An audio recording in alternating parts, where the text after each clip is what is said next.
Well, everybody, we're going to be talking about something specific today about camera best practices, aesthetically speaking, for your content. Ladies and gentlemen, welcome in. My name's Laura. Been a content creator for the better part of 7 years and a marketer for about 10. So I'm going to be giving y'all some absolute value. And really, most of this is on our blog. This is our blog that is the ultimate live stream guide.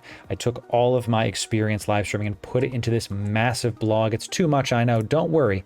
We have table of contents. So you could snap to exactly the one you want to. The link for this will be in the description. But when you click, if you want to get to the section we're going to be discussing in today's video, click the table of contents, scroll down a little bit, it'll just pop up. You click part 3, live streaming best practices. Today we're going to talk about video for your live stream, aesthetically speaking. So stay to the end because we've got an absolute banger that isn't in this blog that we're going to give y'all some free value that if you're a video watcher of this, you're going to get it, and not if you're a blog reader. So stay to the end. We're going to have some good stuff for you. So first thing we're going to talk about is, should you have a face cam? So this is actually something that gets asked quite a bit. Like, do I need a face cam? Do I need to be able to show my face to stuff? The reality is it's a soft yes. So if you're uncomfortable with the camera, getting used to speaking on camera, and if you need to turn off your camera to be able to do that, it's fine. It's okay. The reality is face cams, being able to put a name to the face, being able to see somebody is going to help. There are content creators like Moon that do not need a face cam. They just stream, or like Vsauce, whatever. It's not Vsauce, whatever. There's a bunch of people at the top of Twitch that don't use face cams, but the majority of people that are on the top of Twitch do in fact use face cams. And I mean the majority, it's like 85%. It's like most of them. So should you? Yes. Yes, you should. Second one, let's talk about camera angles for a sec, okay? Notice how our camera's right now. We're looking at our screen, and you can see how I'm off to the center. I'm off center, okay? My camera is off to the center. Is off center. I like this because it gives like a perspective of the room. I can overlay the chat window over where my audio foam is. You know, it looks nice. We used to have one that was like straight on. All right, let me come over here so y'all can see it.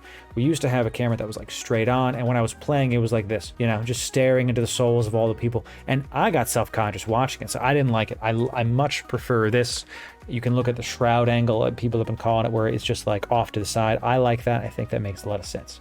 So that's a really good camera angle. But when you're doing it, consider how you look and how your people are viewing you when you're live. Like, watch yourself when you're in an intense moment. I was like this when I was doing Rainbow Six, like my eyes were wide. It looked kind of funny. I didn't like it. So consider your camera placement. The third one that we're going to talk about is the lighting for your live stream. Okay, so this is a really nice graphic to show you what you got to do. So ignore the interviewer, but the camera's right here. Okay, what's up, camera? You gotta have a key light. Okay, the key light is going to show my face, and it's going to put some nice light onto this part of my face, but there's going to be some shadows that's going to make on this part of my face. So then you have a side fill light.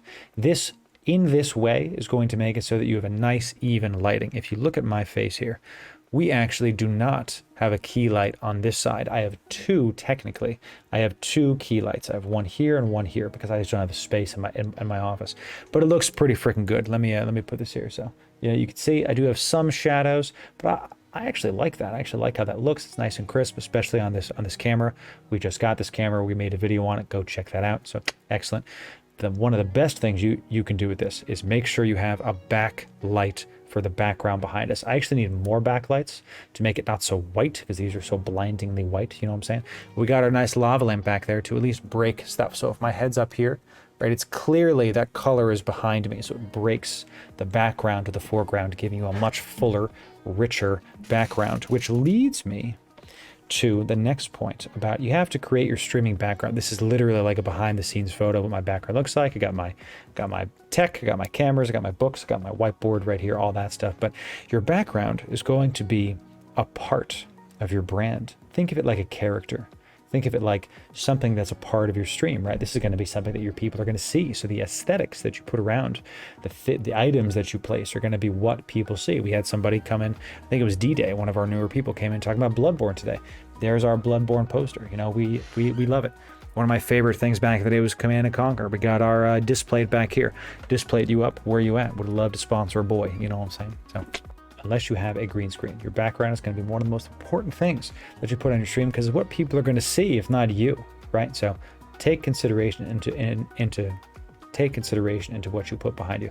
No trash clean up. Don't be one of those slobs. We've come so far as gamers that the mentality of what gamers are isn't just some smelly slob, you know.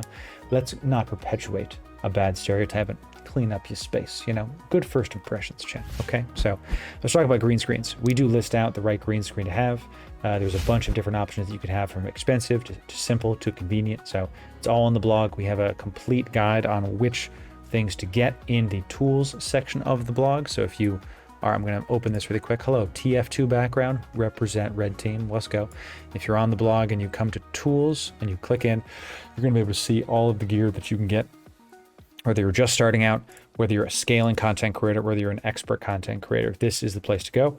We make it easy for you. So if you're just starting out, click essentials. It's going to take you down here. Here's everything you need. If you're scaling up, click that button. It's going to take you down. Boom. There's the green screen that I bought. These are the lights that I have right now, the ones that you're seeing that I currently use. So if you have a question, which green screen to get, there it is. There's a slew of stuff you can do with green screens, and they're great. If you're one that really likes to experiment with video elements and like interesting interactive stuff on stream, I highly recommend green screens.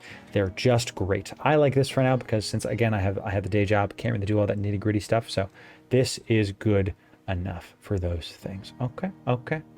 Now, I said I was going to give y'all some value at the end of the stream, and I wanted to show y'all something that people take this way too seriously.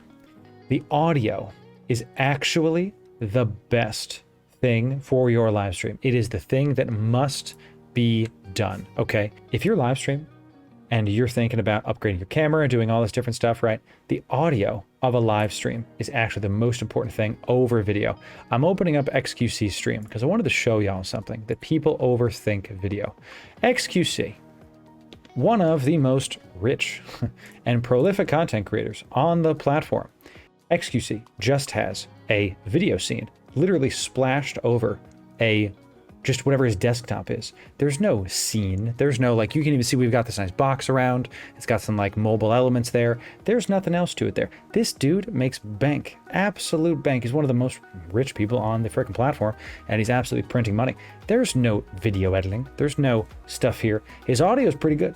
It's got a nice XLR mic. You know, again, we have that in the description stuff. So this is what I'm saying. The value add I want y'all to get from the end of this, let me turn the stream off, is you don't need a super fancy camera. We just got one after 7 years of content creating. We just got this camera. That's why it's so crisp.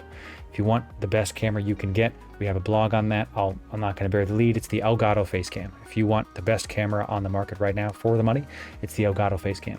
If you can't spend a lot of money, the Logitech C920, which both of those links will be in the description and in our gear section. Get one of those. Get whichever one that you can afford. The Logitech C920 does great work. I still have mine. I still use it for stuff, right? Like, it's awesome. Don't sweat your video. Take these tips, have the best stream aesthetic that you can. When you can afford it, upgrade to a nice camera. We have content on that too. I wish y'all nothing but the best. Get a better mic, then you have a camera, and we'll see you in the next video.